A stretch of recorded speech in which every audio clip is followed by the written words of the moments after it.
como siempre, generando una buena motivación. Estamos acá, ¿cierto?, reunidos para poder escuchar enseñanzas del Dharma, reflexionar en ellas, en meditar en ellas. Así que con esa motivación, estoy dirigiendo nuestra mente por refugio al Buda, al Dharma y a la Sangha, ¿cierto?, para solicitar su protección, ¿verdad?,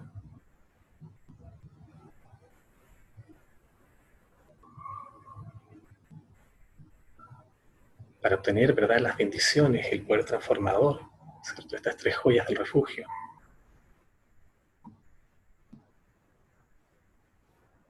Que nos permitan conducirnos por el camino al cese del sufrimiento y la liberación.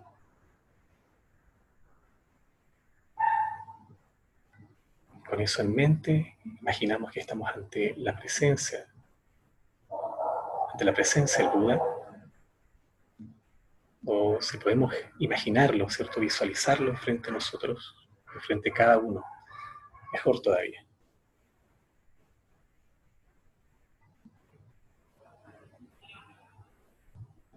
Y luego de visualizarlo un momento, de conectarnos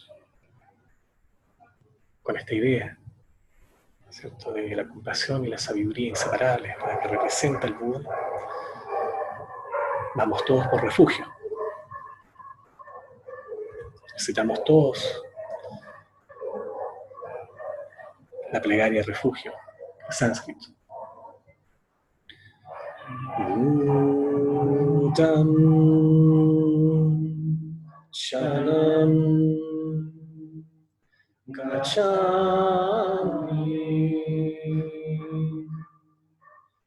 Dhammam Sharanam Gacchami Sangham Sharanam Gacchami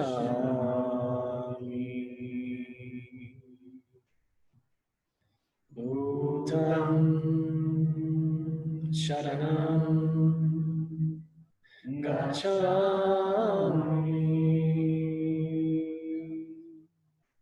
Dhammam Sharanam Gacchami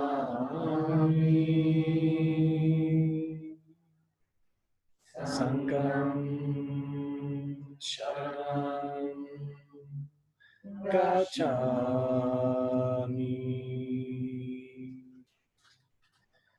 Buddham Sharanam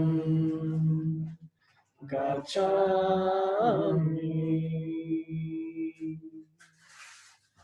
Dhammam Sharanam Gacchami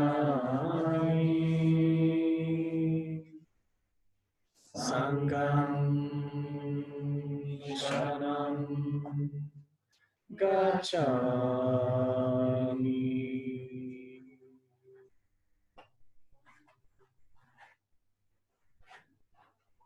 Imaginamos que la forma del Buda se disuelve en luz, desde afuera hacia adentro, si lo estábamos visualizando.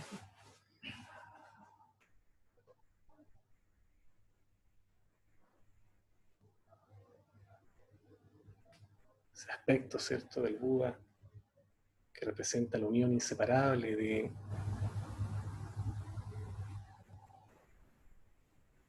la verdad relativa y la verdad última, o vacuidad, se funde en nosotros, ingresando por nuestra coronilla,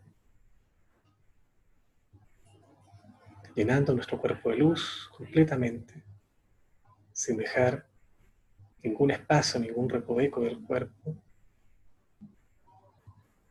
que no esté lleno de esta luz. Y si los pensamientos surgen, cualquier experiencia que surja, esta misma también se disuelve en luz completamente.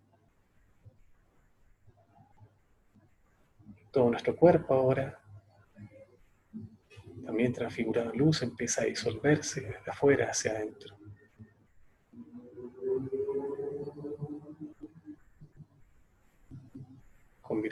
convergiendo en una esfera del tamaño de una arveja,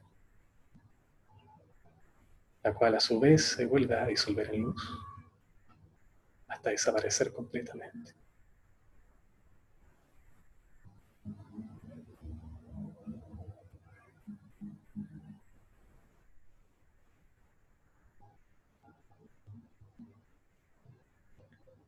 Abrimos levemente los ojos y descansamos un momento en ese estado de reconocimiento,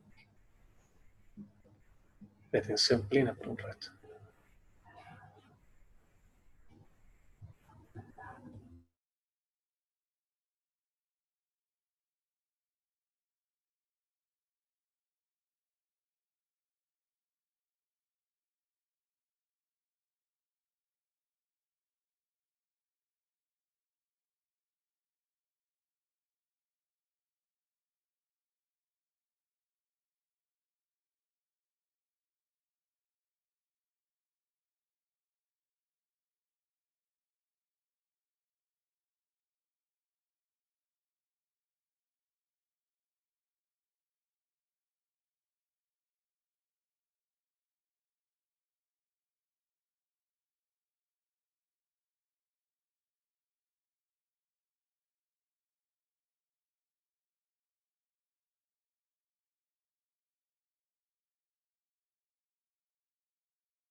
Ok.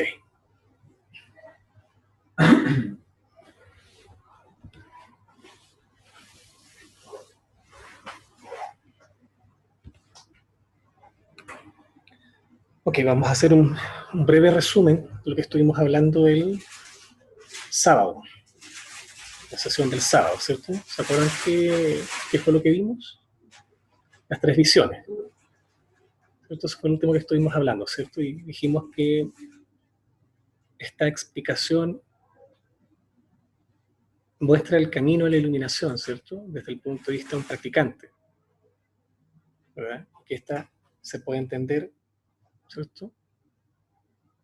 De acuerdo a tres visiones, ¿cierto? La primera es la visión kármica, ¿verdad? La segunda es la visión de la experiencia y la tercera es la visión pura. Dijimos que esta era una explicación que no es una explicación de los sutras, sino que es una explicación de los tantras. ¿Verdad? En particular, una explicación que se suele dar en la tradición Sakya del budismo vajrayana, ¿cierto? Que la tradición Sakya es la tradición fundada por el gurú, el Mahasiddha, ¿cierto? De la India, Virupa. Entonces tenemos primero esta visión kármica, ¿verdad? Que es la visión común que tienen las personas, los seres, ¿cierto? Entonces dimos algunos ejemplos, por ejemplo, la experiencia que tienen los seres del samsara, ¿verdad? Entonces, cuando un fantasma hambriento, ¿cierto?, está enfrente del agua, no ve agua, ¿cierto?, sino que puso sangre, ¿verdad? Fuimos dando varios ejemplos similares, ¿cierto? El dios ve el néctar de la inmortalidad, ¿verdad? Un ser humano ve agua, según un animal ve su hábitat, ¿cierto? ¿Verdad? Los seres del infierno ven lava, un semidios ve armas, dijimos. Y nos preguntamos, ¿cierto? Nos hicimos esta pregunta, ¿cierto? ¿Qué es lo que es el agua? Realmente nadie lo sabe, ¿cierto? Es difícil poderlo precisar, pues no es ninguna de estas seis cosas, ¿verdad? Sin embargo, dijimos, debido a las semillas kármicas o las improntas kármicas, ¿cierto? Todos los seres desarrollan un tipo de percepción específico. Entonces, en este reino, debido a que tenemos un cuerpo humano, ¿cierto? Es debido a que tenemos agregados, ¿cierto?, similares, ¿verdad? Todos más o menos vemos lo mismo, ¿cierto? Y esto tiene que ver básicamente, ¿cierto?, todas las características, ¿cierto?, las condiciones que nos hacen percibir la realidad, la manera en que la percibimos, ¿cierto?, se deben fundamentalmente a estas tendencias kármicas, ¿verdad?, que nos hacen renacer en este mundo, ¿cierto?, en el reino humano en particular, ¿verdad?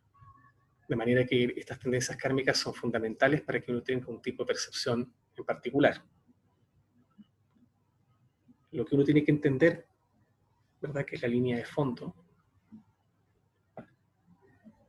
es que este tipo de percepción kármica o visión kármica no es la percepción última de los fenómenos. Es simplemente un aspecto muy limitado de ella, ¿cierto? Un pedazo de ella.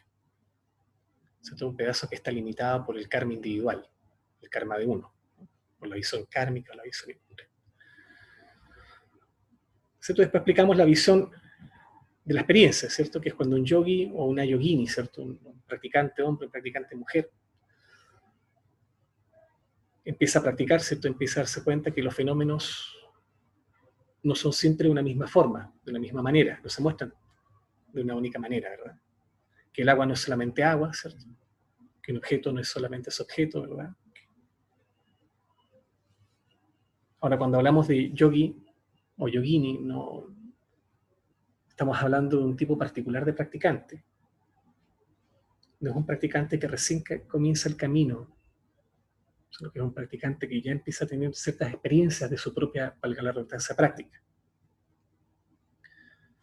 A ratos en uno, cuando uno es una persona que recién está comenzando el camino de la práctica de la meditación, a ratos, eso a veces se vislumbra, pero ese tipo de experiencia, ¿cierto?, de claridad, uno la tiene breves segundos y inmediatamente la pierde.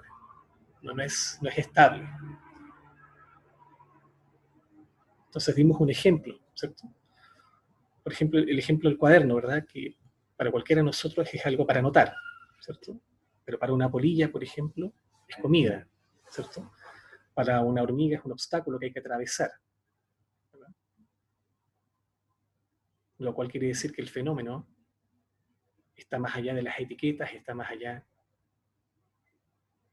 de la definición, ¿cierto? Del cuaderno. Y eso se debe debido a que las definiciones ocurren por esta percepción kármica, ¿cierto? Esta visión kármica. Entonces, cuando uno comienza a analizar, ¿cierto? Y comienza a meditar en este mundo, ¿verdad? Y uno lo percibe tan sólido, tan unívoco, lentamente comienza a dejar de serlo. Y se empieza a volver algo un poco más fluido, más fluctuante. Entonces uno puede constatar que una muralla, por ejemplo, una muralla no es tan sólida. Y a pesar de que uno la ve, ¿cierto? La percibe como algo sólido, ¿cierto? Está compuesta por átomos, por moléculas, por distintos tipos de partículas. Y entre estas partículas hay espacio en ellas, ¿cierto? Entonces su solidez es tan aparente en el momento en que uno empieza a practicar, comienza poco a poco a desaparecer.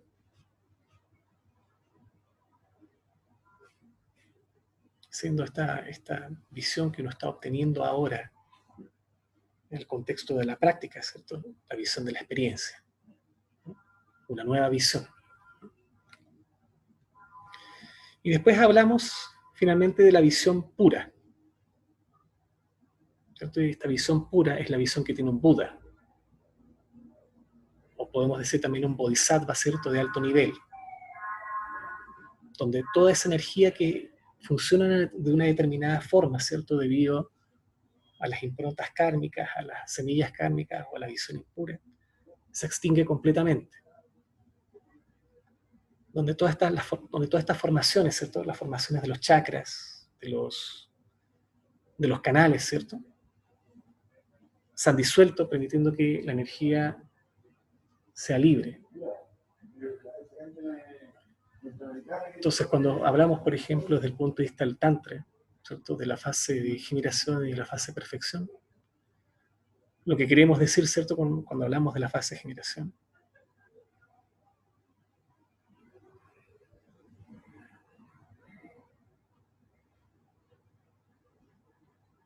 es que en la práctica de la fase de generación se cultiva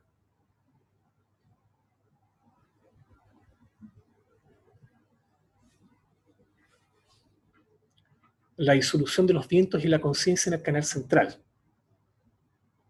La estamos practicando, pero no es algo realmente auténtico, vívido, fresco. Es como si estuviéramos haciendo un simulacro.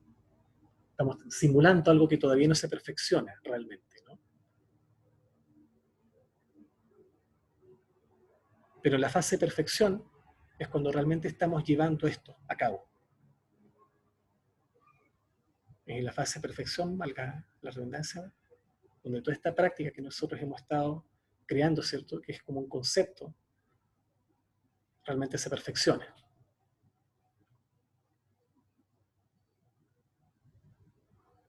Entonces dijimos que esto significa que en el momento que todas estas energías se empiecen a disolver, ¿verdad? Y cuando hablamos de disolverse, se disuelven de manera efectiva, uno empieza a tener cierto tipo de experiencias. Y esas experiencias nos conducen a un tipo de conocimiento, un tipo de sabiduría, ¿no? Y esa experiencia de conocimiento, ¿verdad? Que nos permite aprender, ¿cierto? Conocer, es la experiencia que nos permite entender la verdadera naturaleza de los fenómenos. No solo en un nivel, ¿cierto? Cuando hablamos de conocer o de aprender, de realizar, no solamente en un nivel intelectual, sino que en un nivel profundo y experiencial, dijimos. Y lo último que explicamos también es que cuando uno tiene ese tipo de experiencias, las experiencias están ocurriendo, ¿cierto? En la práctica uno no debe prestarles mucha atención. lo que uno debe hacer es seguir meditando, seguir practicando, de modo que esas experiencias que uno tiene, que nos pueden distraer, si nosotros le prestamos la atención, ¿cierto?, se puedan volver más estables, ¿no? Eso fue lo último que hablamos. Lo que vamos a hablar ahora es con respecto a, seguimos siempre dentro del nivel de shamatha, ¿verdad? Y vamos a explicar cuál es el objetivo fundamental, ¿cierto?, haciendo una breve recapitulación de todo lo que hemos estado viendo en este texto del Bhavanakrama, ¿verdad? Vamos a hablar de lo que es samadhi. Entonces, el objetivo de todas estas prácticas, ¿cierto?, de todas las prácticas de meditación, es desarrollar lo que se llama samadhi o observación meditativa. Entonces, este samadhi significa que básicamente lo que uno busca es, de alguna manera, modificar la forma en que uno percibe y experimenta los fenómenos. Entonces podemos decir de manera sencilla que uno siempre permanece en samadhi, pero desde el punto de vista de la visión impura, de la visión kármica, donde el objetivo de la meditación, ¿cierto?, de nuestra meditación habitual, podríamos decirlo, es la visión del samsara. Nosotros siempre estamos en samadhi, pero desde el punto de vista de lo no virtuoso, podríamos decirlo, ¿no? Entonces, cuando empezamos a practicar, ¿cierto?, empezamos a cultivar samadhi, se toma esta mente que es fija, ¿cierto?, congelada en este estado de percepción actual, y uno comienza de a poco a moverla con gran esfuerzo. Esto es lo que uno constata cuando está meditando, ¿verdad? Cuando uno está meditando cuesta cambiar el hábito de la mente, ¿verdad? Entonces la mente está en agitación, ¿cierto? Nosotros queremos estabilizarla y cuesta. Y el motivo para que, la razón por la cual, ¿cierto?, cuesta moverla, es debido al peso del karma, debido a la gran cantidad de karma que tenemos. Entonces, cuando hablamos de karma, podemos recurrir a la explicación que tiene el maestro Vasubandhu en el Abhidharma-kosa, donde explica que karma es actividad o movimiento de la mente. Entonces, es la mejor manera de poder explicar lo que es karma. Entonces, cada vez que hay actividad en la mente, se genera karma. Eso es lo que podemos decir en resumidas cuentas. Por lo tanto, si la mente está congelada en una sola forma de pensar, ¿verdad?, en una sola forma de funcionar, eso se ve fundamentalmente producto del karma. Si uno lo quiere ver como un ejemplo, por ejemplo, como un símil, es como el río que fluye en una sola dirección. Ahora la pregunta que nos debemos hacer es, ¿qué debemos hacer para mover el río, ¿cierto?, y llevarlo hacia otra dirección? ¿Qué es lo que se puede hacer? Entonces, primero lo que necesitamos hacer es crear un nuevo lecho, ¿verdad? Entonces creamos ese nuevo lecho para que ese río pueda fluir en esa dirección.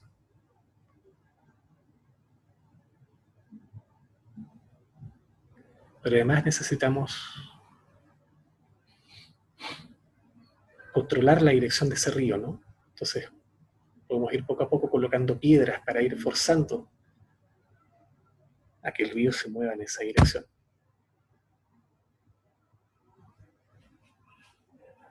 Pero a pesar de los esfuerzos que estamos haciendo, ¿cierto?, por tratar de cambiar el cauce del río, ¿cierto?, el río nuevamente vuelve a su dirección original, ¿no? De hecho, es probable que incluso hasta el río se rebalse, ¿verdad? Y esto tiene que ver un poco con la leyenda que se cuenta en la vida del Buda, ¿cierto?, de Shakyamuni. No sé si ustedes se acuerdan. Hay una etapa del Buda en que él estaba haciendo grandes esfuerzos para poder cambiar su mente. Y Y luego de que escucha esta gran instrucción, ¿cierto?, del maestro de guitarra, ¿cierto?, con su estudiante, ¿verdad?, cuando le pregunta cuál es la mejor forma de tocar la guitarra, la cítara. Y él le dice que el discípulo le responde, ¿cierto?, al maestro: la mejor manera de poder tocar una nota con la cítara es no teniendo las cuerdas ni muy tensas ni muy sueltas, su tensión justa. Entonces, cuando Siddhartha escucha eso después lo lleva a él a realizar una de sus enseñanzas fundamentales, que es el camino en la vía media. Bueno, en ese pasaje de la historia del Buda, él en un momento toma una decisión, toma una determinación, mejor dicho. Entonces él se acerca al río y dice: si la iluminación es posible y yo logro la iluminación, que este bol, ¿cierto?, que esta vasija, gire en contra de la dirección de este río, en contra de la fuerza, ¿cierto?, de la corriente. Entonces dice la tradición que cuando el Buda deposita esta vasija sobre el río, la vasija trataba de fluir en la dirección opuesta.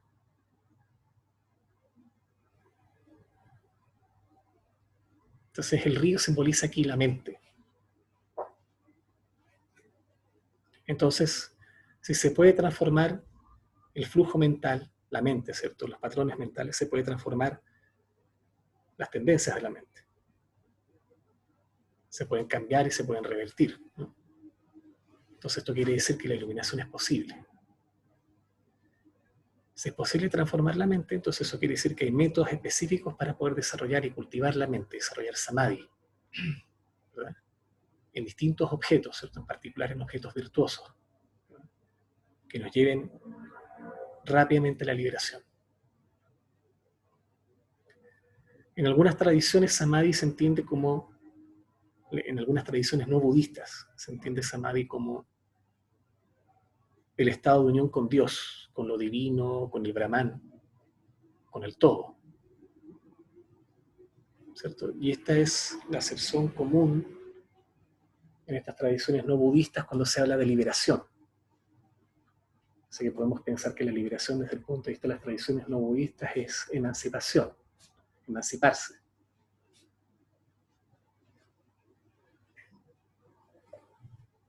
Mientras que en la tradición del budismo en el Tíbet y en toda la tradición budista, podemos decir, samadhi simplemente se refiere a la dirección hacia donde debemos enfocarnos, hacia donde debemos enfocar la mente.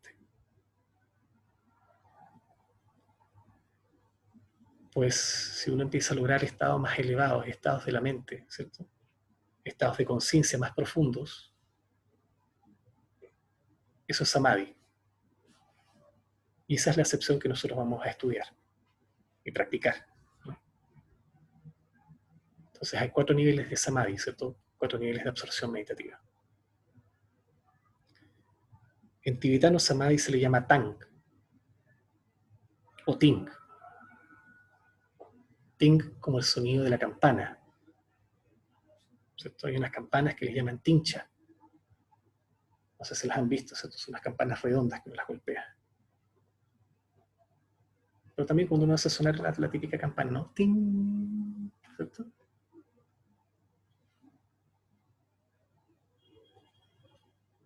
Ting significa aprender o agarrar eso, o prestar atención. Ting. Es decir, se debe poner atención y enfocarse en eso, en el objeto, ¿no? Entonces, esto, ¿cierto?, esta forma de prestar atención en el objeto de meditación es lo que estamos traduciendo, ¿verdad?, al español como samadhi. Entonces, el objetivo de la práctica de shamatha, ¿cierto?, si lo conectamos con la práctica de shamatha, de calma mental, es lograr absorción meditativa samadhi, ¿no? Entonces, para poder lograr samadhi necesitamos que la mente se enfoque en un objeto de meditación, ¿cierto?, en un objeto en el cual absorberse. Y luego uno empieza o inicia este proceso prestando atención en el objeto y termina cuando la mente y el objeto se vuelven uno solo, no quedando nada más que objeto. ¿Cierto? La mente se fusiona, se funde. Entonces este aspecto, ¿cierto?, de fundirse con el objeto, ¿cierto?, es el nivel más alto de Samadhi.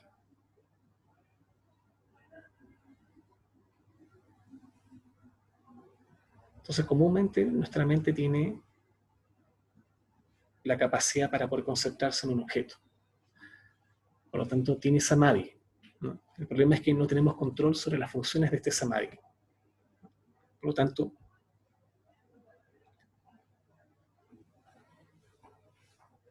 no es que se deba desarrollar el Samadhi, sino más bien controlar la capacidad. Controlar el proceso de la absorción meditativa. Ya que, nuevamente, la mente tiene la tendencia natural, ¿verdad?, a fusionarse. Tal como cuando uno experimenta deseo, ¿cierto?, o aversión. Cuando tenemos ese tipo de experiencias de deseo, de aversión o rechazo, ¿cierto?, la mente se funde naturalmente. Está completamente absorta en ello. Y esto yo creo que algunos de ustedes lo han escuchado ya varias veces, ¿no?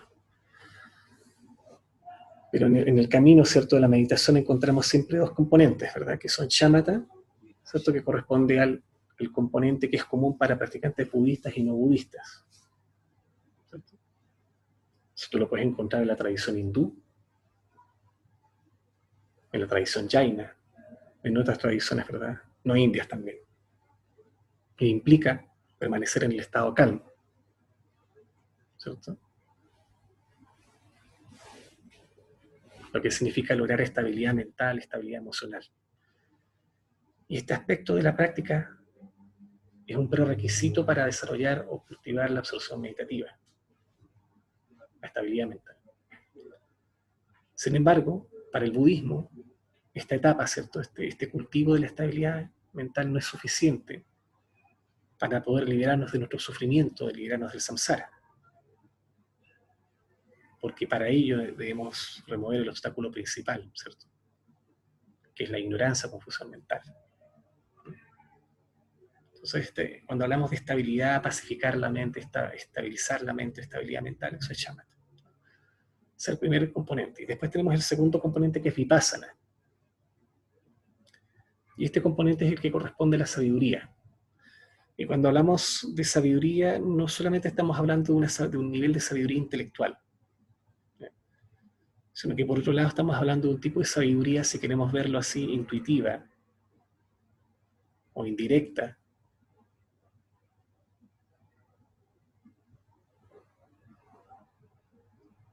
que implica verdaderamente comprender y entender los fenómenos en su verdadera naturaleza.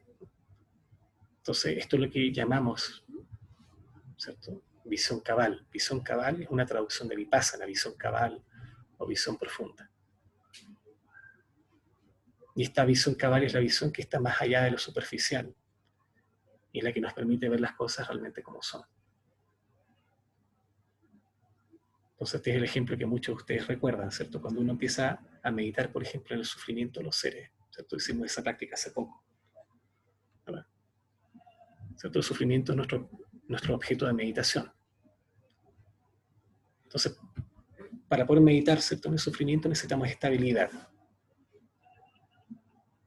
Necesitamos además enfoque en dicho objeto,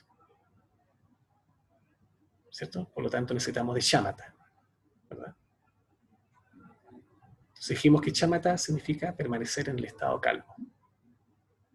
Un estado que nos da espacio suficiente para poder observar la mente, ¿cierto?, que nos permite enfocar la mente en un objeto. Por lo que estabilizar, ¿cierto?, o enfocar la mente es lo mismo que decir shamatha. Sin embargo, además necesitamos entender y comprender, conocer el objeto de meditación. Por lo tanto, lo que necesitamos hacer es reflexionar sin confusión y de manera coherente en el objeto, ¿cierto?, en este caso en el sufrimiento. Siendo esto lo que nos va a llevar finalmente a poder entender, ¿cierto?, y a comprender verdaderamente el objeto de meditación. Entonces, este tipo de comprensión, este tipo de entendimiento es lo que se conoce generalmente como vipassana. Y siempre damos este ejemplo, ¿verdad? Esta frase que da el famoso maestro, ¿cierto? El Drupon, ¿cierto? Changpa Reksin. Drupon en tibetano significa maestro de meditación. Drupon. Entonces, Drupon Changpa Reksin dice que la meditación es para ser más sabio, más lúcido, de manera que al finalizar la práctica uno debe estar más inteligente y más despierto. Por lo tanto, si la meditación despierta la inteligencia y la sabiduría, dice él, es verdadera meditación budista. Interesante. Entonces lo que debemos entender es que shamatha es un prerequisito de vipassana. ¿Bien? En tanto, vipassana descansa sobre shamatha, por lo tanto, si no hay shamatha, no hay vipassana. ¿Verdad? Esa es una de las primeras condiciones. La segunda condición es que ambas, además, deben practicarse de manera conjunta. No es posible realmente practicar shamatha por un lado y vipassana por otro. En realidad, pedagógicamente les explicamos primero shamatha, después vipassana. ¿Cierto? Pero en realidad ambas debieran aplicarse al mismo tiempo. El problema es que no tenemos la capacidad para poder practicar las dos simultáneamente. Por eso explicamos una, para después meditar en la otra.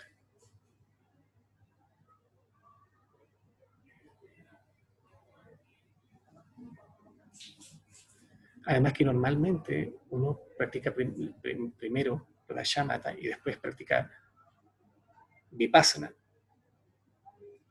porque es muy difícil practicar las dos al mismo tiempo, ¿cierto? En un comienzo. Es difícil, cuesta. Cuesta porque uno no tiene la práctica, no tiene la capacidad para poder controlar esa, ¿cierto? La capacidad para poder controlarla, ¿no?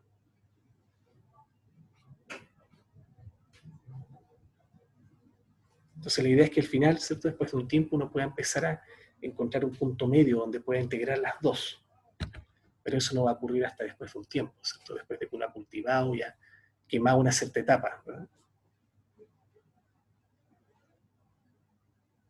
En ocasiones, a veces, cuando uno está practicando, mientras más concentración se alcanza, la mente se vuelve más estúpida, más lenta.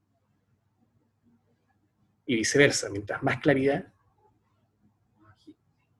hay menos estabilidad, ¿cierto? Más agitación. De manera que es necesario para uno como practicante buscar el punto exacto, el punto de equilibrio, ¿cierto? Donde ambas se superponen, ¿cierto? Donde ambas se unen. Entonces ese es el punto de la verdadera práctica de la meditación. Ese es el punto que debemos buscar. ¿Ok? Vamos a hacer un descanso de unos 10 minutos, ¿ya? Y volvemos.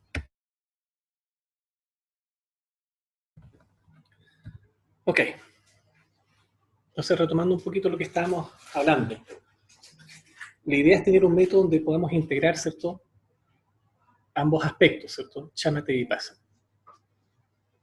Y los métodos sútricos, los métodos que corresponden al aspecto, al nivel de la filosofía, no es fácil encontrar este punto de unión, ¿ya?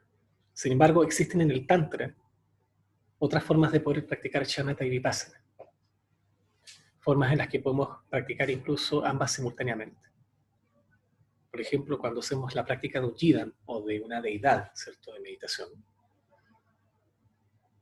Y entre paréntesis, cuando hablamos de deidad, en la tradición tántrica uno no debe confundirlo con un dios. Ese es un error muy común entre algunos estudiantes del budismo cuando empiezan a meterse en estas ideas del tantra, de la tradición vajrayana, de pensar que el budismo vajrayana es como el hinduismo, tiene deidades y dioses y un montón de otras cosas, pero no es así.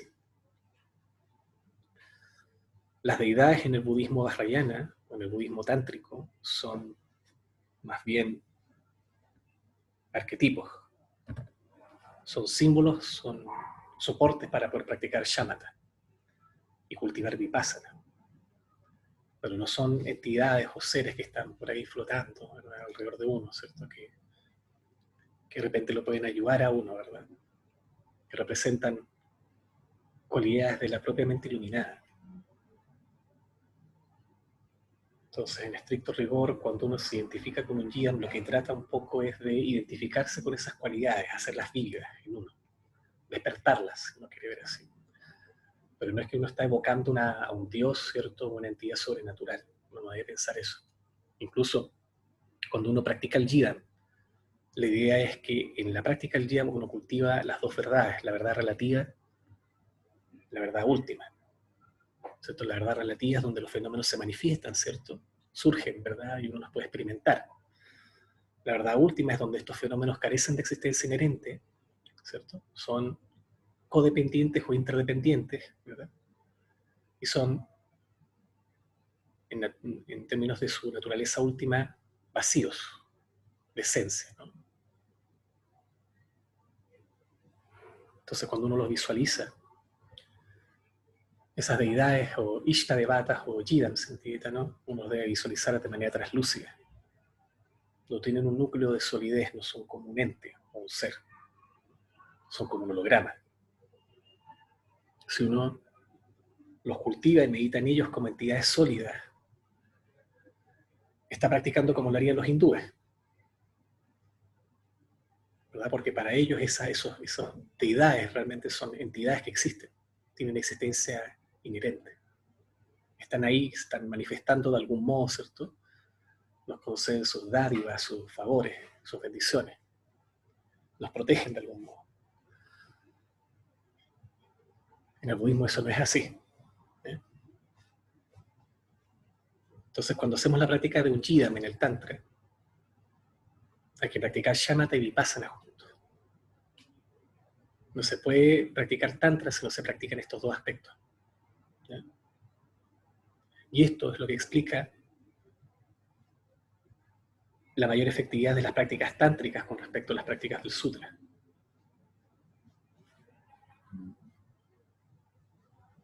Entonces, a partir de lo anterior es que se aprecia, ¿verdad?, que el ideal es lograr lo que se llama samadhatu, que es la unión de shamatha y vipassana. Samadhatu. Samadhatu, samadhana en realidad. Samadhana. Entonces, esto que se llama samadhana, que es la unión perfecta de equilibrio meditativo, es justamente el estado del Buda. ¿Okay? Entonces, eso es lo que uno debe cultivar. Ok, hasta aquí vamos a llegar con el aspecto teórico del Vajanakrama. Así que ahora vamos a enfocar en la práctica. ¿Qué es lo que vamos a practicar? Vamos a cultivar un poco las prácticas que están en las plegarias de apertura y cierre. Y pocas veces tenemos la posibilidad de poder explicar en estas instancias. Entonces lo que vamos a hacer, ¿cierto?, es volver, de verdad, a la primera página del texto. Ahí también lo estoy compartiendo en pantalla para los que nos están viendo en video, ¿cierto?, por internet. Entonces vamos a tomar refugio nuevamente para refrescar un poco la práctica. Podemos recitar la plegaria, la primera plegaria, ¿cierto?, el primer párrafo, el primer verso que aparece ahí en español, donde dice: me refugio hasta lograr la iluminación en todos los Budas, Dharma y Sangha, que el potencial positivo generado por la práctica de la generosidad y de las otras actitudes de gran alcance me permita lograr la verdad para beneficio de todos los seres. Las primeras dos líneas corresponden en esta versión a la versión de la plegaria de refugio en Pali o en sánscrito, que es la segunda que aparece ahí en el texto, ¿no? Donde dice: voy por refugio al Buda, voy por refugio al Dharma, voy por refugio a la Sangha. Las primeras dos líneas del primer párrafo, de la primera plegaria, corresponden a esa sección. ¿Eh? Las otras tres líneas de esa plegaria, donde dice que el potencial positivo generado por la práctica de la generosidad y de las otras actitudes de gran alcance. Las otras actitudes de gran alcance son los paramitas, ¿cierto? Las perfecciones, ¿verdad? Las 6 perfecciones del Mahayana, ¿cierto? ¿Verdad? La primera es la generosidad, que aparece ahí. La segunda es la moralidad. La tercera es la paciencia. La cuarta es el esfuerzo, ¿cierto? Dijimos generosidad, moralidad, paciencia, el esfuerzo, ¿cierto? Nos faltan 2. La perfección de la concentración y la perfección de la sabiduría, ¿cierto? La perfección de la sabiduría o praña paramita, ¿verdad? Que es la sabiduría de la vacuidad. ¿Okay? Estas 6 perfecciones se cultivan al mismo tiempo, no es que uno va de forma gradual. Primero, hoy me voy a dedicar a cultivar generosidad, ¿verdad? Y mañana me dedicaré a cultivar moralidad nomás. No ocurre así. Las 6 se están desarrollando al mismo tiempo, se cultivan al mismo tiempo. ¿Cierto? Estamos usando un poco este aspecto de la numerología del budismo, ¿cierto? Como una técnica mnemotécnica, ¿cierto? 3 joyas del refugio, 3 marcas de la existencia, 4 nobles verdades, 6 perfecciones, los 4 Brahma Viharas, los 4 pensamientos inconmensurables, los 4 pensamientos que transforman la mente, ¿cierto? Los 6 reinos del samsara, en realidad el reino del deseo, ¿no? Etcétera, ¿no? Y después dice al final, me permita lograr la budeidad para beneficio de todos los seres. Esa es la última línea de la plegaria. Esas últimas líneas, donde dice que el potencial, bla, bla, bla, bla, corresponden al voto del Bodhisattva. Y es así como se estila recitar, cultivar el refugio, de acuerdo al Mahayana. ¿Sí? La segunda plegaria que aparece ahí, que está en la fonética sánscrita, dice Pali, pero en realidad es la fonética sánscrita, en la forma tradicional. ¿Cierto? En el Pali se cantaba la tradición antigua, ¿cierto? Se cantaba de ese modo, en Pali. En el Mahayana también se canta así, ¿no? Pero la primera es más propia contiene el voto del Bodhisattva, las últimas líneas. ¿Ok? Eso es como un dato. Después, uno salta a los 4 pensamientos inconmensurables, ¿verdad? Que son, ¿cierto? Los 4 Brahmavihara o las 4 moradas divinas. Las hemos practicado, ¿cierto? Hay un video, si ustedes quieren tener acceso a ese video, está en el canal de Movimiento Rimé. Si ustedes están suscritos a ese canal, pueden ver el video donde está explicada la práctica. ¿Ya? Así que pueden utilizar ese video para ir practicando cada una de estas. La primera línea dice que todos los seres tengan felicidad y las causas de la felicidad. Uno puede ir recitándolo y en el momento que recite esa primera línea, recordar que esa primera línea se refiere a la bondad o meta. Bondad o amor le llaman, pero en realidad es amor bondadoso. ¿Cierto? Entonces uno medita en el amor, o en la bondad amorosa o amor bondadoso, ¿cierto? Primero lo que uno tiene que hacer en estricto rigor es estabilizar la mente. Y uno puede utilizar cualquier soporte. La respiración, una piedra, cualquiera, el que a uno más le guste. Y una vez que la mente está estable, uno primero se conecta con ese sentimiento, que es la bondad amorosa, la bondad hacia los seres.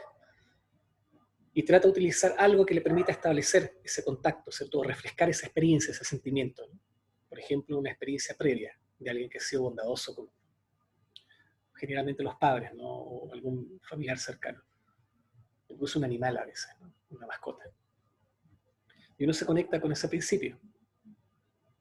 Y uno trata de cultivarlo, recrearlo en uno. Entonces, al principio se ve algo como algo forzado, se ve como algo artificial, se siente como algo artificial.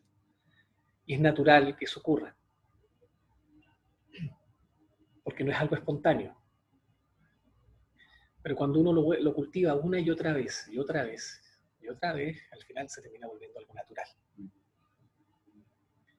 Entonces, luego de que uno lo empieza a cultivar, de a poco empieza a hacerlo expansivo hacia el resto de los demás seres.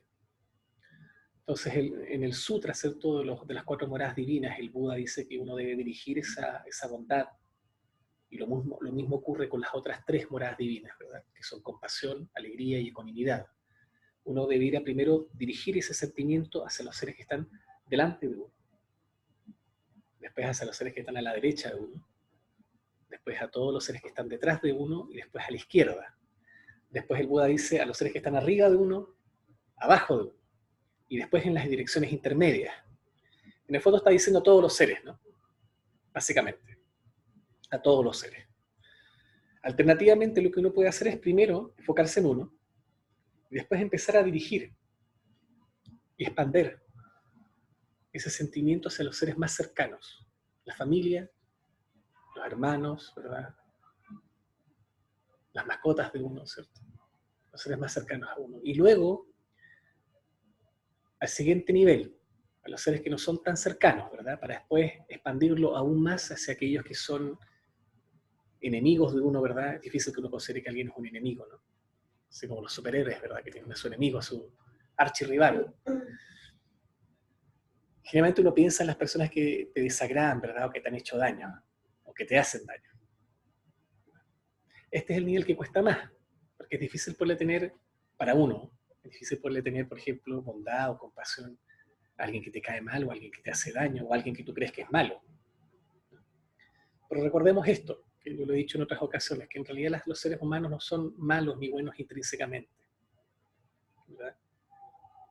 Uno actúa, ¿cierto?, con negatividad o con actitudes de amor y compasión hacia los demás debido a sus patrones mentales, a sus patrones kármicos, a su visión kármica. Pero no es que realmente los seres humanos sean malos. Es difícil realmente que uno pueda pensar en alguien, aún así, aunque haya mostrado actitudes negativas, ¿no? Aunque haya hecho daño, esos seres están experimentando igual sufrimiento. Uno tiene que verlo desde ese punto de vista. Está tan confundida esa persona que no está comprendiendo que está haciendo mal. No se está dando cuenta que está equivocado en su actuar. Y eso es debido a su nivel de confusión. Pero uno no debe pensar que no está alejado. Generalmente nosotros tenemos esta idea de que ajusticiamos a alguien o funamos a alguien, ¿verdad? Y decimos, Perico Los Palotes hizo eso, esto otro, ¿verdad? Es una persona negativa, ¿cierto? Y uno dice, no, ajusticiarlo. O le sale a hacer funas, ¿verdad? Eso es absurdo, es tonto. Además de práctico, no tiene ninguna base de lógica y racionalidad detrás. Esas son modas de ahora, andar funando a la gente, como si eso realmente fuera a cambiar las cosas. En realidad, llevamos funando a la gente durante miles de años, desde que el ser humano es ser humano, y las cosas siguen igual. La tecnología avanza, pero el ser humano sigue igual, en su misma onda. No prospera. Y cuando un ser humano ha cambiado, lo crucificamos, o lo matamos, o no lo cuidamos lo suficiente. ¿Cierto? Y después cuando lo perdemos estamos llorando, se amares, se nos va, ¿qué vamos a hacer nosotros? Generando apego, ¿cierto? Dependemos de él ahora. El Buda decía, sean ustedes sus propios refugios. Eso significa que uno tiene que hacer el esfuerzo por remover lo negativo, la confusión de uno, el sufrimiento de uno y cultivar lo positivo. A todos nos cuesta, todos tenemos nuestros problemas. El que les habla no es una persona exenta de eso.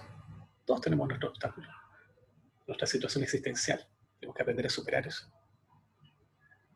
¿Ok? Y si uno piensa lo contrario, al menos debe tratar de hacer el ejercicio de reflexionar y ver si eso realmente es así o no.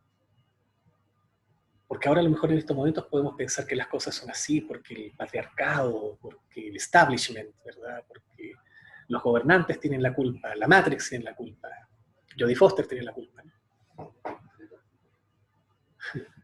Pero cuando uno empieza a reflexionar,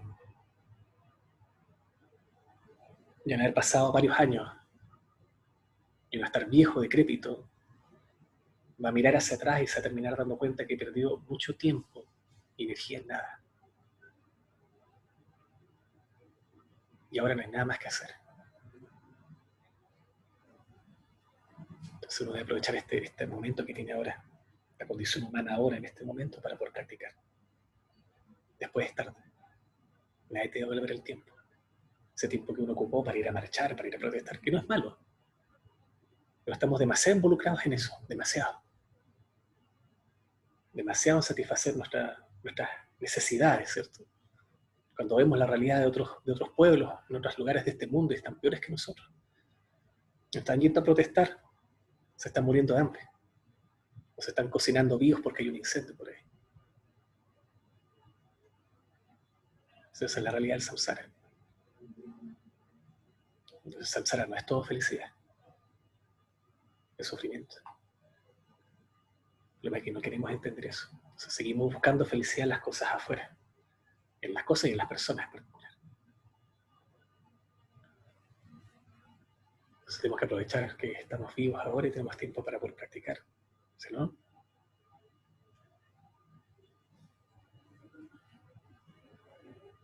Yo tengo 45. ¿Cuántos años tienes tú? 35. 35. ¿Cuántos años tienes tú, Pablo? 32. Tú. 32.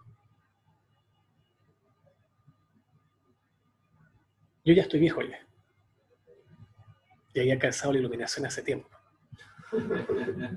¿Cierto? Llevo, ¿cuánto? Casi 30 años practicando. Eso quiere decir que soy un flojo.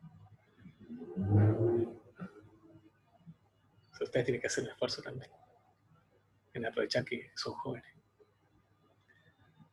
Entonces todo esto nos sirve para ir reflexionando, ¿eh? No se lo estoy comentando porque este es un pasaje mío nomás donde yo me quise sincerar, ¿verdad? Es una forma de poder reflexionar, uno mismo puede hacer esto, ir reflexionando, viendo su edad, ¿cierto? Darse cuenta de todo lo que ha vivido, ¿verdad? Y cómo ha ocupado ese tiempo de manera provechosa, ¿no? Y reflexionar y después llegar a una convicción, a una determinación. Debo practicar el Dharma. Bueno, a lo mejor llega a la convicción de que el Dharma es estúpido, ¿cierto? Es innecesario, pero al menos hacer el esfuerzo por tratar de reflexionar un poco. Decir, bueno, ¿cuál es el beneficio de practicar el Dharma? ¿Cuál es el beneficio de tomar refugio en el Buda, en su enseñanza, en su comunidad? Eso es súper importante. Y luego de eso, enfocarse, ¿no? En la práctica de las 4 inconmensurables, que es esta que estamos explicando ahora. Lo mismo se hace en todas las 4, en la bondad amorosa, en la compasión, en la alegría y en la ecuanimidad. Que la ecuanimidad es la más profunda de las 4, perdón. ¿No? Porque la ecuanimidad es la que lleva a la cultivación del 4º dhyana, 4º nivel de absorción meditativa, que es el nivel de shamatha total, de shamatha último. ¿No? Entonces habíamos dicho que uno alternativamente puede ir expandiendo, ¿verdad? Este sentimiento, ¿verdad? Primero a los más cercanos, a los seres más cercanos, después a los no tan cercanos, después a aquellos que me producen problemas o que me dañan, y después finalmente a todos los seres, ¿no? El Buda no lo explica así en los sutras, lo explica como lo explicamos antes, ¿no? Siguiendo las direcciones cardinales más o menos. Pero esta es otra forma de poderlo practicar alternativamente. ¿Okay? No lo vamos a practicar ahora, lo pueden practicar en sus casas, pero les estoy dando un poco el orden. Así que de nuevo, si quieren tener explicaciones y quieren saber cómo se practica, escuchen ese video. Tuvimos un buen rato practicando, algunos de ustedes estuvo ahí ese día, ¿no? Lo mismo con la gente que nos está escuchando. Entonces después uno sigue y la página siguiente dice refugio en el gurú. ¿Cierto? Y esta forma de tomar refugio está más conectada con la práctica tántrica. Aquí gurú es lo mismo que decir lama en tibetano. Gurú significa maestro. Es una forma genérica de traducirlo. Gurú realmente se le llama el conquistador de las tinieblas, aquel que ha podido remover las tinieblas de su confusión mental. Y que es capaz también de remover las tinieblas de otros. Es el gurú. Entonces, el gurú también tiene distintos niveles. Hay un nivel que está conectado con el aspecto físico del gurú, ¿cierto? Que es el gurú que está más al alcance de nosotros, ¿no? En el caso del Buda, por ejemplo, el gurú físico fue su cuerpo, ¿no? La forma en la cual Buda Shakyamuni se manifestó con cuerpo. físico, ¿no?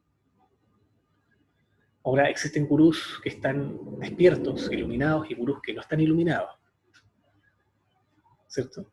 De los primeros, la verdad es que es difícil poder establecer quiénes son iluminados de quienes no lo son.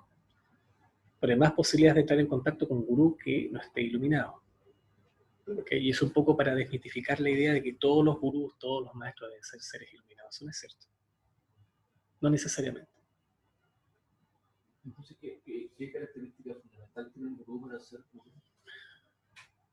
Mira, en la tradición vajrayana, generalmente un gurú es una persona que no solamente tiene un currículum de estudios completado, sino que además tiene un nivel de realización de su práctica. No necesita ser una persona completamente iluminada, pero al menos debe poder saber transmitir eso, esa experiencia que él tiene. Y además que él puede demostrar esa experiencia que tiene. ¿Verdad? Y sus maestros, ¿cierto?, lo pueden ratificar. Pueden avalar eso. Entonces, generalmente en la tradición vajrayana ahora actualmente, la mayoría de los gurús son autorizados y ellos tienen una carta que los representa, ¿verdad?, que confirma su estatus de gurú, de lama, que los autoriza a poder enseñar.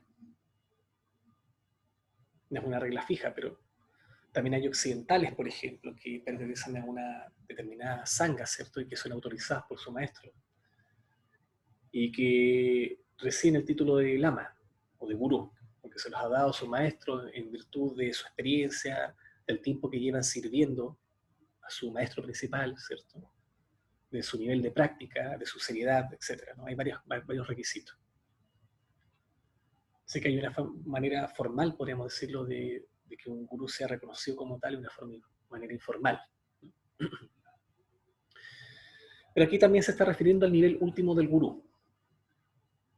Entonces, en la plegaria, si vemos la plegaria, dice, la primera línea dice, el gurú es el Buda. Después dice, el gurú es el Dharma. El gurú es la Sangha, igualmente. El gurú es quien trae toda felicidad. Me refugio en todos los gurús. ¿Por qué? Porque la realización de Buda, Dharma y Sangha, ¿cierto?, es la realización de comprender las cosas como realmente son. Es la realización de la naturaleza última de los fenómenos, la realización de la vacuidad. Y la realización de la vacuidad es la realización que trae toda la felicidad.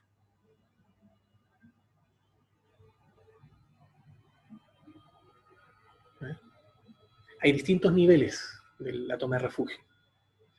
Hay un nivel externo, que es en el que la mayoría de la gente es más fácil, el nivel que la mayoría de la gente entiende, es más fácil de entender. En lo cual uno se enfoca en estos soportes, ¿verdad?, externos, que son el Buda, su enseñanza y su Sangha, su comunidad. Pero después hay un nivel interno, secreto y más secreto, o último. El nivel último corresponde a la naturaleza de los fenómenos, ¿no?, la realización de la vacuidad.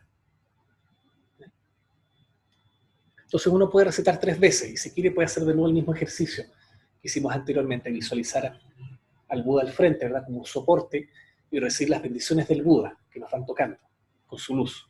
Uno puede hacer eso, ¿no?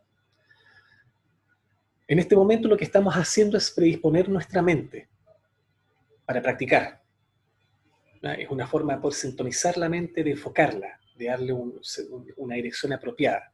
Lo estamos haciendo con el refugio. Pero aquí todavía estamos como estimulando más todavía, en particular cuando uno despierta, por ejemplo, ¿cierto? Está todavía como medio dormido, ¿verdad? Y está tratando que su mente despierte. Cuando hablamos aquí a nivel de despertar, no estamos refiriendo al despertar último, sino que realmente a despertar y tener todos los sentidos puestos, ¿no?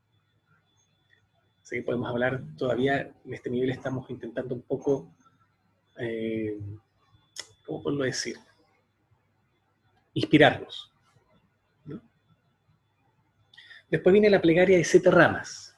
Bueno, aquí, perdón, en las plegarias de refugio, uno si quiere, en esta puede recitar 3 veces, si quiere. ¿Okay? Y mientras recita va meditando. Eso lo olvidé decírselo, ¿no? Uno trata de ir meditando y enfocando la mente. Puede enfocarla en el gurú como el Buda, si uno no tiene un gurú o un maestro, puede utilizar la forma del Buda. Alternativamente, el texto no lo dice, esto no lo está diciendo, lo digo yo. Uno puede enfocar la mente en Guru Padmasambhava. ¿Cierto? No necesita ser un maestro físico. Ahora, si uno tiene realmente convicción de que ese maestro físico es su maestro, puede hacerlo. Pero si no, es mejor conectarse con el Buda o con Padmasambhava. Imaginar que Padmasambhava o Buda Shakyamuni con su luz nos va bendiciendo, nos va tocando. Estamos recibiendo su sabiduría, ¿cierto? Estamos recibiendo todo lo que nosotros no tenemos, ¿verdad? Compasión y sabiduría. Finalmente uno disuelve, ¿verdad? Todo eso y medita un rato, como lo hicimos al comienzo. Y lo que hace después acá es la plegaria de 7 ramas. La idea es que todas estas prácticas nos ayuden a acumular mérito, a desarrollar devoción. Obviamente esta devoción todavía no puede ser una devoción genuina, ¿no? Estamos todavía poniendo a prueba, ¿cierto?, nuestra visión del Dharma, nuestra experiencia, ¿cierto?, del Dharma, nuestra comprensión de las cosas, de nosotros mismos también, de nuestra práctica. Pero estamos tratando de perfilar nuestra motivación. Después dice plegaria de 7 ramas. Con reverencia, dice, me postro con mi cuerpo, voz y mente, y presento nubes de todo tipo de ofrendas, reales y generadas por la mente. Lo que yo puedo hacer aquí, incluso puedo seguir visualizando al Buda, al Gurú, ya sea Shakyamuni o Padmasambhava, y puedo hacer postraciones físicas incluso, si sé cómo hacerlas. No sé si las han visto en algún documental, cuando un budista, ¿cierto?, se agacha, ¿cierto?, y se estira completamente en el suelo, eso se llama postración, o hace una reverencia, ¿verdad? Esa es una media postración. Entonces uno puede hacer postraciones físicas o si quiere postraciones mentales, dependiendo del nivel de flojera o de cansancio que uno tenga, ¿cierto? Pero si uno tiene hartas ganas y está en la mañana y anda con tiempo, energía y quiere hacer algo, puede hacer postraciones físicas. Con la primera línea dice, con reverencia me postro con mi cuerpo, voz y mente. Y dirigirse hacia el gurú, imaginando que está frente a uno. La segunda línea dice, presento nubes de todo tipo de ofrendas reales y generadas por la mente. Entonces yo puedo imaginar en mi meditación, en mi práctica, puedo imaginar que le hago ofrendas de distintos tipos de sustancias al Buda, al gurú, ¿no? Ahora, este tipo de sustancias, ¿cierto?, pueden ser cualquiera. Pueden ser las cosas que me agradan a mí en el samsara, ¿cierto? Las cosas que me producen deseo, fuerte deseo en particular, y aquellas cosas que me producen rechazo también. Puede ser cosas, puede ser seres también. Uno no debe pensar que cuando está ofreciendo cosas o a los seres incluso los está perdiendo, así como que se lo estuviera haciendo un sacrificio, ¿verdad? Un sacrificio ritual. No es así. Los budas tampoco están esperándose como, sí, vengan por favor, las estoy esperando. No debe pensar eso, porque los budas están liberados del samsara, están completos, son completos y perfectos en ese sentido. Por lo tanto, no dependen de nada del samsara. Ellos son independientes, no como nosotros. Nosotros somos dependientes, ellos no. Entonces uno no debe pensar que uno le está haciendo ofrendas a los budas, así como si le estuviera haciendo ofrendas a un kami o a un dios, o a tatita dios, ¿no? No es lo mismo. Los budas no necesitan eso. Nosotros sí necesitamos eso porque necesitamos desarrollar generosidad y debemos contar con nuestro deseo y apego en particular. ¿No? Entonces, cuando hacemos esas ofrendas y se las estamos ofreciendo al Buda, realmente nos las estamos ofreciendo a nosotros mismos, en última instancia. Entonces uno puede ofrecer todas esas cosas, ¿no?, sin ningún sentido de pérdida. ¿Ok? Puede incluso ser, venden a veces unos pocillos de bronce o de distintos metales, y uno los puede, o de vidrio incluso, o de plástico, dependiendo como la posibilidad que uno tiene. No importa tanto eso, ¿no? No importa lo que uno le coloque adentro de ese pocillo. Puede uno verter agua, por ejemplo, y colocar pocillos de agua. Puede colocar velas adentro, luz. Puede colocar flores, por ejemplo. Arroz, incienso, perfume, distintos tipos de ofrendas. Y uno puede adornar, por ejemplo, si uno tiene un altar o algo así, poder colocar esas distintas ofrendas. Y eso ayuda a desarrollar mucho mérito, a acumular mucho mérito. Ahora, además, si uno quiere, puede hacer ofrendas mentalmente. Y esas ofrendas mentales son mucho más poderosas porque no hay límites para las ofrendas mentales. Uno, en vez de ofrecer pocillos con agua, puede ofrecer los océanos del mundo, o de todo el universo, si lo quiere. No hay límites, ¿verdad? Eso genera más mérito todavía. ¿Ok? La tercera línea dice, declaro todas mis acciones negativas acumuladas desde tiempos sin comienzo. Entonces lo que uno tiene que hacer en ese momento es recordar las acciones negativas, aunque sean lejanas. Pueden ser lejanas o pueden ser actuales. Recordarlas y comprometerse a no volver a cometerlas.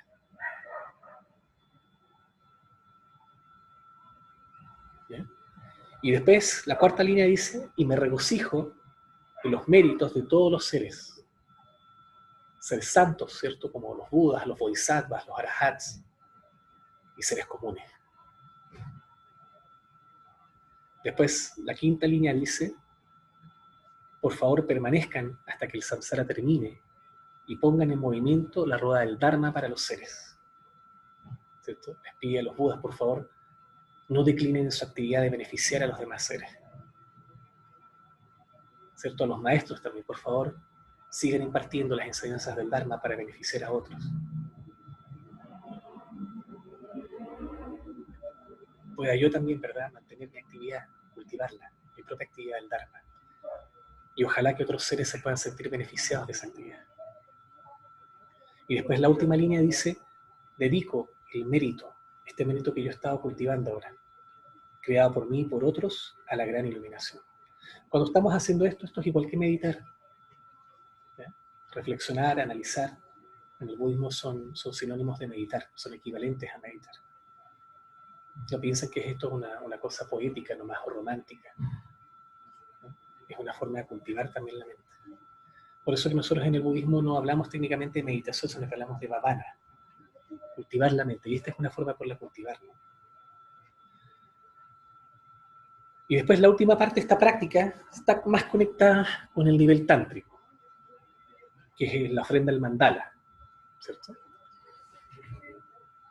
Aquí, cuando nosotros hacemos la ofrenda al mandala, uno puede utilizar distintos soportes para hacer esta práctica. Generalmente, en la tradición mahayana o tántrica, uno utiliza unos círculos concéntricos que son como platos, donde uno va formando el mandala y va colocando dentro de este mandala arroz y distintos otros objetos llamativos, ¿verdad? O muy similares a piedras de colores o piedras preciosas, por ejemplo.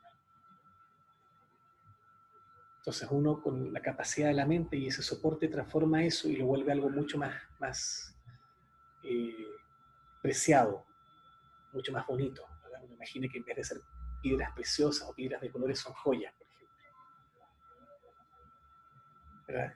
Y alrededor de todo este mandala hay distintos budas y bodhisattvas y seres que han logrado la liberación. O sea que se vuelve algo mucho más poderoso que solamente un plato con arroz y con cosas más adentro. Entonces, para la gente que tiene esos elementos, es útil utilizarlos para este tipo de práctica. Ahora, oye, mucha gente no tiene esos elementos. ¿Qué puede hacer? Puede uno utilizar la capacidad mental de visualizarlos o puede utilizar un gesto con las manos, ¿verdad? Voy a ver si les puedo mostrar un poquito acá en pantalla. Yo les voy a pedir ahí que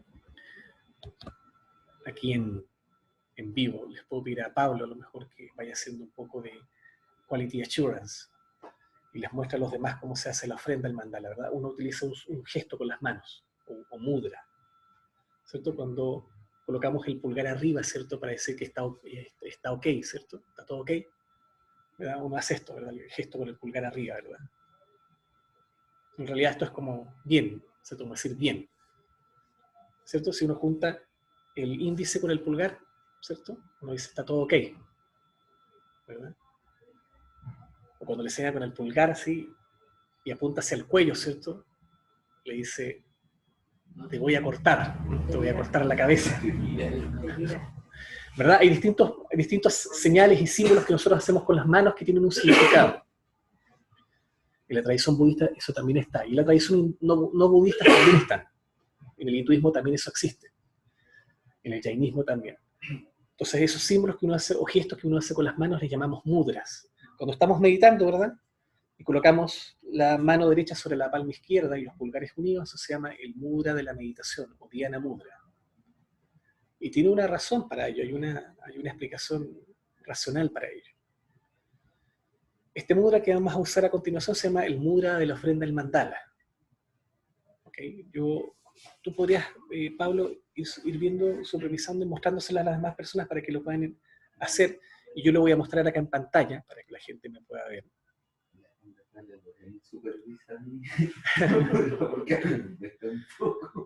Vamos a ver si me pueden ver. Aunque no me gusta salir en cámara, pero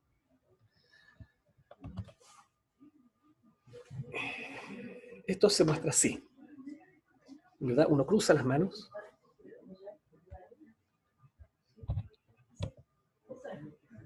Exacto, cruza las manos de este modo. Y esto se llama el mudra de la ofrenda de mandala. ¿Okay? Y es muy común hacerlo en este tipo de prácticas, en particular en prácticas de la tradición vajrayano-tántrica. Se estila hacerlo cuando uno quiere dedicar, ¿cierto?, el mandala que uno está visualizando a través de la capacidad mental, ¿verdad? O dedicar distintos tipos de ofrendas que uno está haciendo durante una parte de la práctica. Yo sé que puede que a lo mejor no lo puedan ver bien, pero les puedo después mandar una imagen, ¿cierto? A ustedes también les puedo mandar con la grabación del audio, les puedo mandar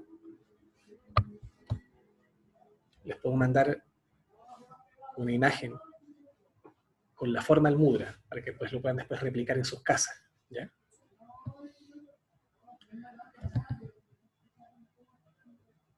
¿Ok? Voy a tener presentes esas preguntas, Adrián, cuando estemos terminando, así que no se me van a olvidar.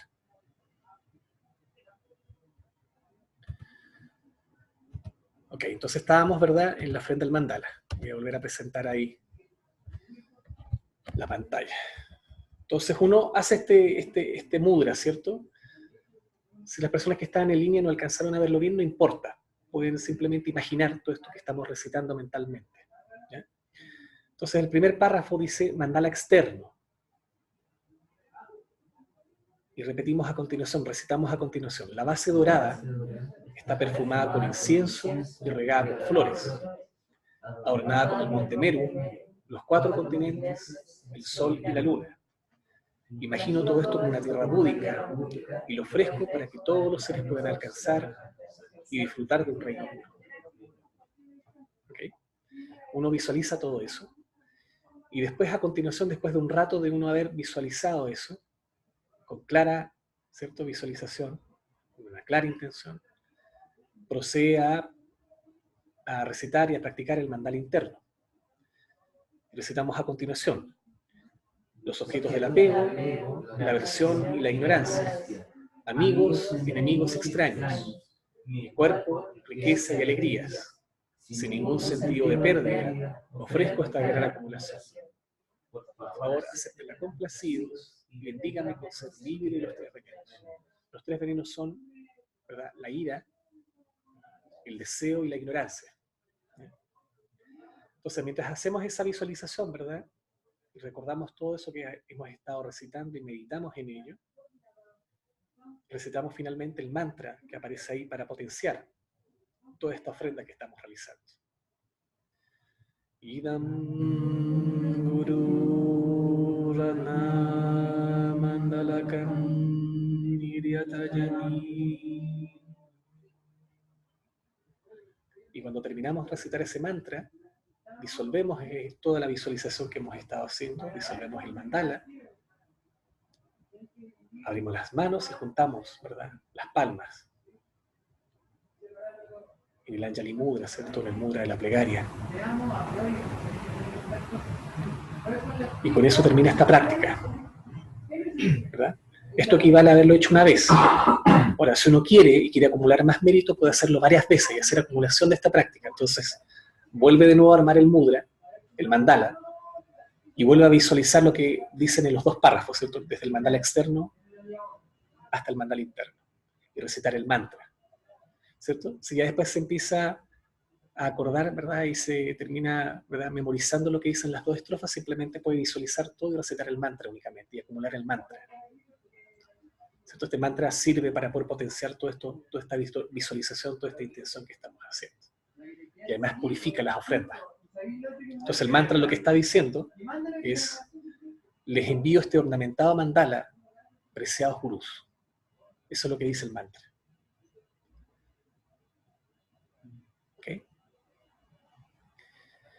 Y después que uno realiza todo esto, ¿cierto?, que ha acumulado mérito, puede seguir meditando un rato de manera silenciosa, ocupando el soporte que más desee, ¿sí?, que está respirando, usando la respiración, o sea que está meditando sobre una piedra o sobre un mantra, el soporte que uno quiera.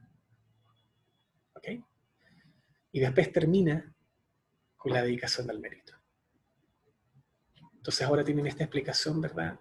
Bueno, algunos de los más antiguos seguramente ya la sabían, pero esto le puede servir a las personas más nuevas, de cómo poder practicar. Entonces estas plegarias de apertura y cierre, como lo hemos explicado en otras ocasiones, son una guía para las personas que no tienen algo que practicar y quieren practicar algo, cómo lo deben hacer, ¿no?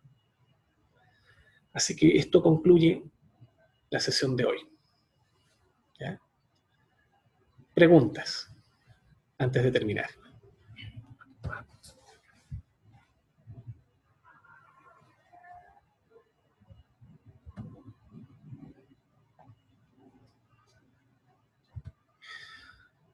Hay una pregunta de Adrián, que decía, él preguntaba cuál es la diferencia entre maestro y gurú. Es lo mismo. Gurú o lama es lo mismo que ser maestro, ¿no?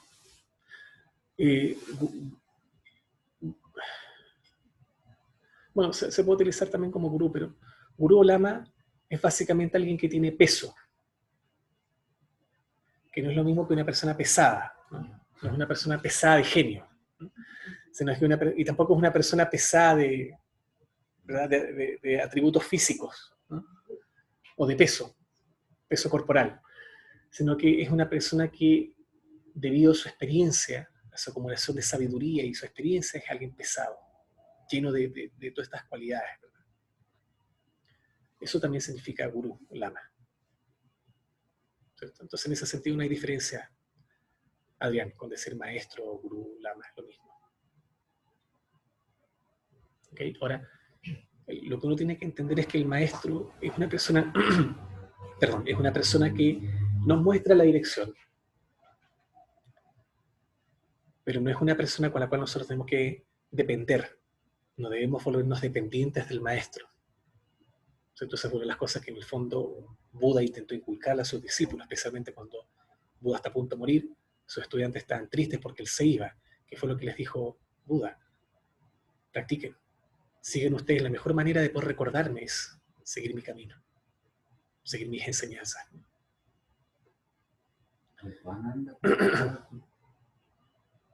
¿Ah? Que Ananda estaba triste. Sí, Ananda, habían varios que estaban tristes ahí.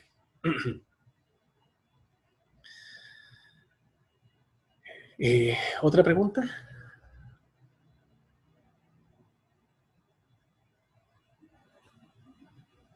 ¿No? Ok, entonces si no hay más preguntas, vamos a dedicar el mérito.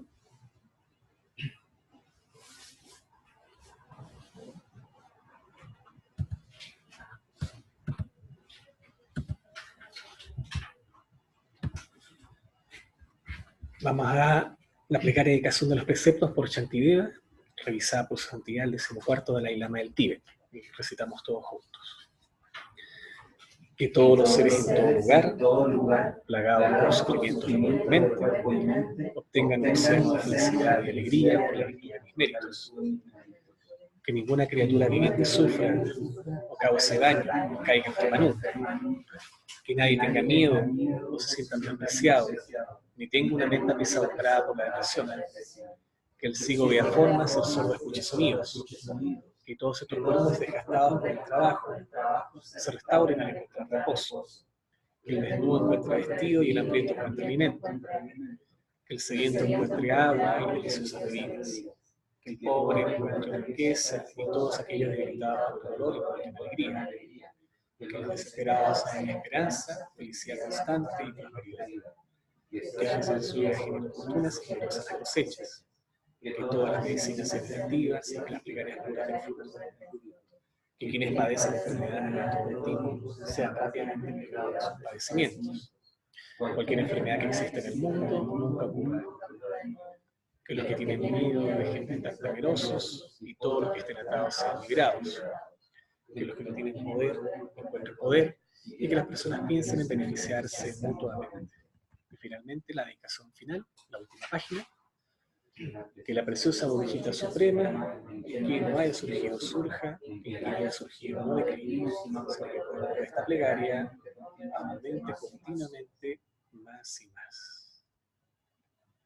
Shanshu Sanchak Rinpoche, ma Shipanam Shi Yurjik, Shipanya Pame Parian, Kone Pantupel Barasho.